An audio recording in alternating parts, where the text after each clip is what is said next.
Welcome back, ladies and gentlemen. Apologies for the slight technical difficulties. We're back straight into the action here for race number 2 of the T6 Motorsport Super Touring Championship 3, week 7 here at the Slovakiaring. Race number 2 already underway, and you can see so much drama already unfolded. We'll run you through the current running order of things. Well, once it's settled down at the very least anyway. Sven Mackenberg versus Christian Juhasz, our race 1 winner versus our race 1 pole sitter.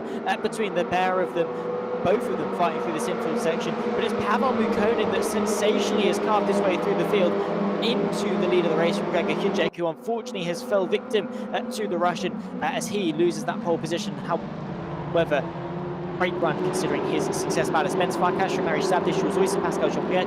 Then comes Christian Juhasz, Mate Mikovic amongst this fight with Sven Mackenberg and Michael Duff completely top 10. Insane stuff. Unfortunately, we have missed 9 minutes of this race. However, we still get to enjoy the next 16 of them into the next braking zone, and it's Vana Savlovic that's looking to find his way inside the top 10. Of course, was just able to find his way through in race, or just short in race 1, I should say. Looking to make amends for that here in race 2. Very, very close at the front of the field, it must be said, with Pavel Bukonin and Grega Gasper. They're not really separated by too much at the front of the field. And there you can see that exact gap right there. The grey, the blue, the white of Bukonin being followed very closely by the Slovenian of Grega Gasper, who came into today the championship leader, looking to maintain that. Huge news, by the way. Gasper is down in 12th place in this race. So, of course, after a sensational result in race 1, getting that P2, might well be losing even more points to Grega Gasper in this one. So it is dependent on whether or not it balances out in terms of the points drop scores as well, with only 3 rounds to go after this one. That championship is as live as ever, and with over £300 on offer for the prize pool for winning it, then you're going to want to be able to bring your A game. Grega Gasper under pressure. Bence Farkas is giving him a hard time in the background, as Mariusz Sabdish is up there in 4th as well.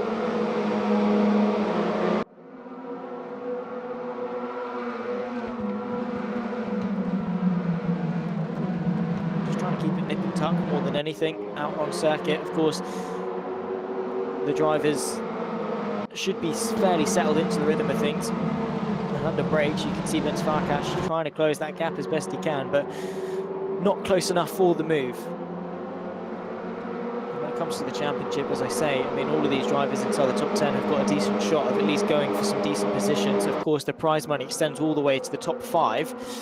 With £285 for the championship win, £210 for P2, £135 for P3, then £85 and £50 to round off the top 5. So P5 in the championship gets themselves £50.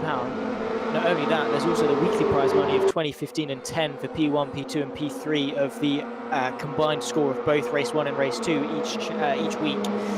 So plenty of money on offer, plenty of incentive to go and get these moves done. 14 minutes as we, unfortunately, already approach the first half of race 2 complete. Of course, it's only the second half that really matters anyway, because the race is called at the line as such, I suppose. As nice it would be to see the full narrative unfold, it's really the second half that things come alive. The desperation starts to creep in, and drivers desperately look for going for those moves, sending those late dives potentially. Christian Juhasz looking for one on his Door Esports liveried compatriot of Pascal Jean-Pierre going into turn number 1. But look at how powerful that up and under is. We've seen it time and time again today. The increased radius on the exit invites that under and over. Christian Juhasz now going to be under pressure. He can't move over to defend, but what he can do is outbrake the Swissman and maintain that 6th position as he pursues towards the top 5 and then beyond. Zoisa, a very consistent run of form for him in P5. Of course, P5 in race 1, looking for the same in race 2. Mate Mikovic on the inside of the Swissman of Jean-Pierre, of course, who goes half defensive going into the braking zone of turn 3 and discourages the move from the Williams Esports Chill Blast liveried machine. Behind that is the Arnage competition car of Michael Duff, and behind that is just the very vibrant purple Sven Mackenberg in P10. Of course, the pole sitter of race 1, his brother Marvin. Of course, unfortunately, P11 come the checker flag in race 1. He's there in P13, so not the dream day for the Mackenberg, it must be said. After the success of a 1-2 finish in Silverstone last week, and the success, once again, of several podiums over the course of the season, they'd have expected more, but with how close this race has been, remind you that 2/10 covered the top 10 in qualifying, half a second covered the top 15, and only just 2.5 seconds covered the entire 24 car field. remarkable. Great stuff. And now continuing to go side by side. Christian Juháš trying to tick off another victim this race as Jules Oiser is next up to be slaughtered by the Slovakian, who's been on top notch today. He has been flying. He's now going to look to the outside of the final corner as you can see Jules Oiser putting up a mighty defence. Looking to the inside was Pascal Jean-Pietre, but not quite close enough that particular way through. 12 minutes left on the clock. Top 5, 2 seconds. Then behind that this train, of course, Christian Juháš hammering on some pressure. Bit of a gap between the main four in this battle. Bence Farkas looking to the inside of Grega Hujek in the foreground of shot. Christian Juháš on the inside of Jules Oiser. Huge crash! Goodness me! Michael Clough involved. There was Matej Mikovic and Pascal Jean-Pietre. Through quite cleanly goes Christian Juháš and Jules Oiser. However, what happened to Pascal? What happened to Matej Mikovic as well in the background? Goodness me! Just seemed like one of them got all out of shape and it was a domino effect from then on in. Here's the battle a little bit further up. That's, of course, the fight for the race. Grega Hujek is back through. Pavel Mukonin having to tuck back into situ. 1, 2, 3 and 4 from Hujek, Mukonin, Farkas and Zabdir.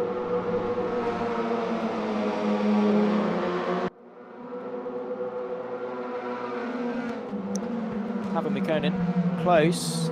Thinking about a move to the inside, but on that occasion, again, not close enough.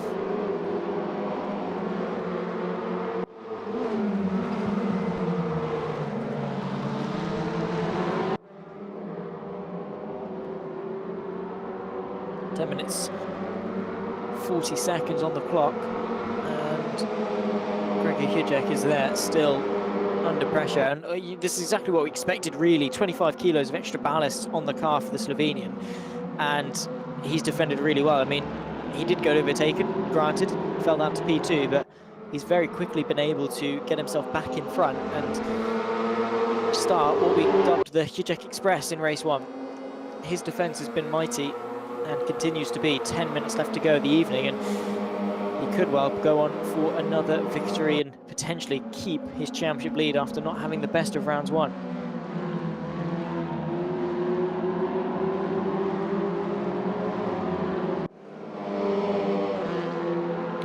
Sabovic, I think, having a couple of issues. He's caused a yellow flag and has dropped down the order to 14th place. However, we focus on this fight for the lead because Grega Hujek is forced to go defensive. Pavel Mukonin pins him to the inside and is now going to look to go to the outside of turn number 1. Or is he going to try and commit to the up and under into the braking zone? And he is going to try and give it a go. Opens up the inside for Bence Farkas. Pavel Mukonin not quite got the legs to go the long way round, but here starts the run towards turn number 2. Once again, the Slovenian defensive. What's Pavel Mukonin going to do? What's Bence Farkas going to do? They settle single file 1, 2, 3, 4, and now the important run begins. This run towards turn number 3, the first serious braking zone, first proper overtaking opportunity into the second half of this race. Pavel Mukonin looking to take back the lead, but not close enough into the braking zone. Grega Hujek able to hang on.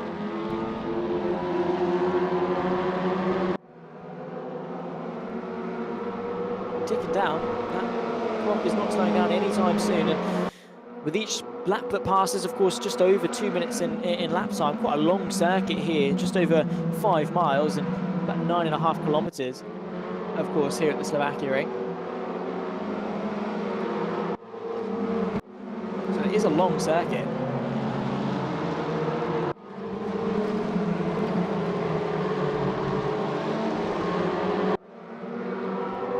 Definitely does take its toll, and it does take a while to get around, let's put it that way.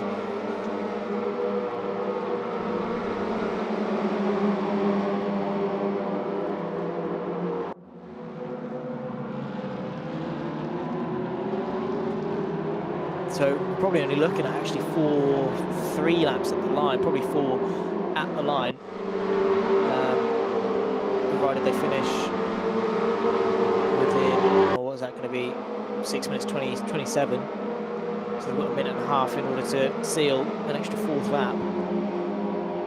But we probably will be getting 12 into the final corner. Sven Mackenberg lurking on the move for Michael Clough, who's had a quite consistent run actually the last couple of weeks inside the top 10. Of course, last time at Silverstone was looking good for a podium, and before that, well, before he was able to, exceeded the incident limit, disqualified. Not for the first time this season, just goes to show how easy they are to rack up. Fight for the lead once again, Pavel Mukkonen versus Grega Hujek into turn number 1, deja vu from last lap. And Hujek has parked it so well on the inside of turn 1. Pavel Mukkonen has got a better run, but he just gets stalled behind the rear end of that Slovenian. Nose to tail, 1, 2, and 3. Bence Farkas looks for the move. Marius Sabdir as well. Be interesting to see when he gets involved in this particular battle. 7 minutes and 3 to go at the line.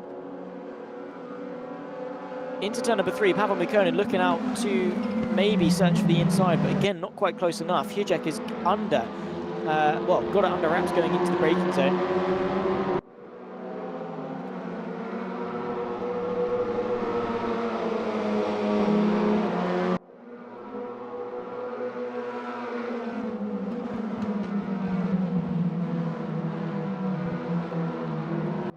Closing here, actually, Christian Juháš and Shores Oyster, they're not too far off. These guys continue to battle, and we could well see a double victory on home soil for Christian Juháš. There's Marius Sabdir looking to go to the outside of Bence Farkas, but not close enough. What a cracking evening that Darragh Thacker is missing, by the way, ladies and gentlemen. Told you we were saving some for later. Of course, he's up watching Wycombe versus Peterborough at Wembley. Free ticket or something, doesn't want to pass up free football or something, I don't know. Priorities, I suppose. You know where my loyalties lie. Of course, it's T6. 6 minutes on the clock. Grega Hujek versus Pavel Mukkonen, Bence Farkas and Marius Sabdir. I hope Darragh doesn't. I mean, I do hope he watches it back, because obviously I want him to enjoy the racing and obviously take notes on what it takes to actually be a reliable commentator. But also because of the slander that I give him. I mean, I give it to him worse when he's here, but still behind his back, I don't know. It is what it is, I suppose. This racing speaks for itself, though. Amazing stuff, and you don't even need me, really, here. The racing is doing it all for you.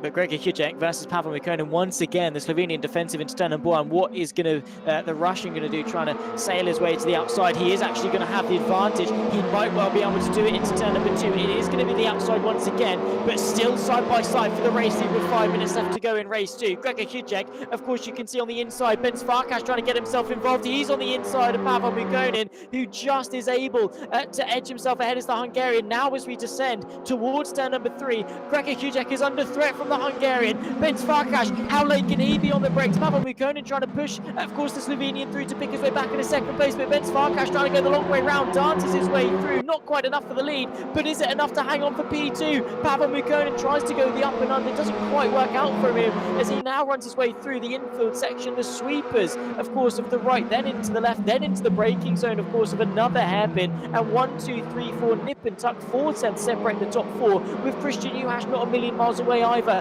4 minutes 23 seconds left to go in race 2, and a barnstorming finish is on the horizon. Grega Hujek in his defence has been so valiant.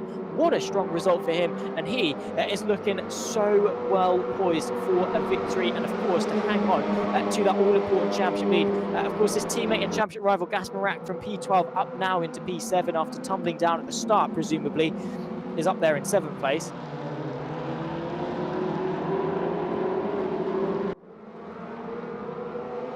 And breathe, just for a second. My voice, I said after last week that obviously Silverstone did knock me out for at least a day when it comes to, well, not literally, but my voice. And starting today, I've already done a broadcast, not quite as hectic as this, so my voice was already wearing a thin. And then these guys come in and kickstart all the action. So thanks for that, guys, I really do appreciate it. Just not allowing me any sort of rest when it comes to my vocal cords. Usually I'd sort of share the burden with Darragh Thacker, but of course he's not here, so I have to do it all by myself. And you can get your violins up for me. How dare I have an easy job of sitting here talking about pretend race cars? I know, it's horrible. Oh wow, Pavel Mukkonen, a huge life return number 1. Bence Farkas says thank you very much. Marius Sabdir might well do it as well. Penultimate lap of this race. Grega Hujek defending into turn number 1. Pavel Mukkonen gets caught up on the grass, sideways, able to hang on to it, albeit now losing a position to Bence Farkas. Has to recover that position before he can once again go for the lead. Now, this is serious business. 6 cars from Hujek down to Oyster in contention for the race lead with 2 laps left to go.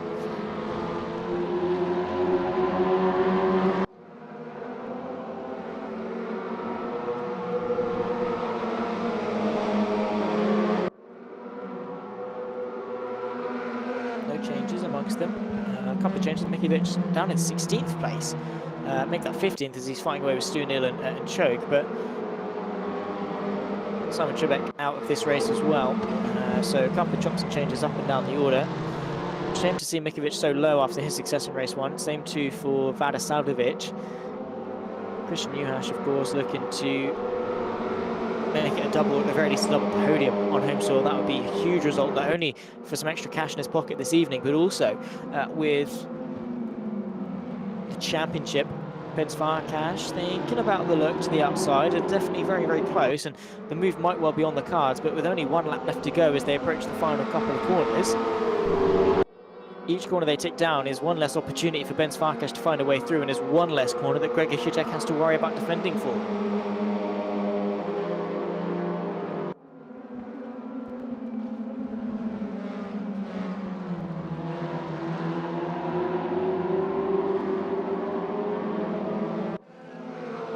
At the final corner, 1 minute 15 on the clock. Final lap of this race. Grega Gasper from pole position has had to defend from some of T6's best. All he's got to do is 1 more tour around the Slovakiaring to seal victory. He's under pressure, momentarily 3 wide. Bence Farkas looks to the outside, the inside opens up for Pavel Buchanan. However, the black and red car, the Hungarian, sails his way the long way around. He's got to do it all over again by the time they reach turn number 2. So Grega Gasper has got the advantage at the moment. Pavel Buchanan now looking to spark a move. He does exactly that through turn number 2, and it allows the Slovenian to open up a gap a little bit. 40 seconds on the clock. This run towards turn number 3. Buchanan more fussed about defending from Farkas than attacking for the lead. There also Christian Juhasz versus Marius Zabdir into the hairpin here at turn 3. Zabdir trying to go the long way round, and the Door Esports livery machine, the Slovakian of Juhasz, is through. Nicely done as he is in the hot pursuit for a podium. Grega Gasper, when is the next opportunity to be overtaken? He's got this infield section. He keeps it nice, calm and composed. He should be okay to seal this victory, but who knows what's on the cards when you've got desperate racing drivers fighting for prize money, fighting for points, and fighting for race victories. Once again, the tightest hairpin on the circuit. Marius Zabdir, look at how close they are. Practically nothing between each of the cars. Sure, Zoysa there in P6 as well, looking to shake things up, but probably not going to get much of an opportunity to do so. 0 seconds on the clock. Final lap this is going to be then. Up over the crest for the final time. Dip your way back downhill into another hairpin corner, but now you run your way to the final hairpin. Grega Gasper, as long as he's got this one under wraps, which I think he might well have, a little bit wide through the S's, and that is going to allow Pavel Buchanan to close the gap. But is it going to be enough to see the Russian launch move to the inside? I don't think so. As long as Gasper can brake late enough, as long as he can keep it under wraps, it's going to be his race to lose. And thinking about it, definitely thinking about it, was Pavel Buchanan. But keep it calm, keep it composed, put your foot down nice and gently, and Grega Gasper to consolidate the championship lead, ladies and gentlemen, the Slovenian. For race 2 of week 7 of the T6 Motorsport Super Touring Championship here at the Slovakiaring, is Grega Gasper that takes to the top step, ahead of Buchanan, ahead of Farkas, ahead of Juhasz, and ahead of Marius Zabdir as well. What a race that was, albeit the 15 minutes that we saw of it. Sensational, sensational stuff. And once again, this championship impressing.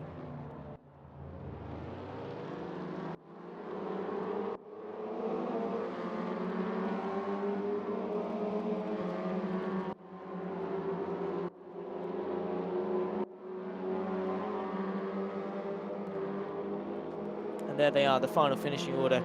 Grega Gasper from Pavel Buchanan and Bence Farkas, the podium. Great result for those 3 in their pursuit for the championship. Christian Juhasz, a victory on home soil and a P4 in the reverse grid race, the best he could ask for. A very successful night for the Slovakian. Marius Zabdir ahead of Zoysa and Gasper rack in P7. Not the race the Slovenian would have hoped for, but hopefully enough to keep him in championship contention.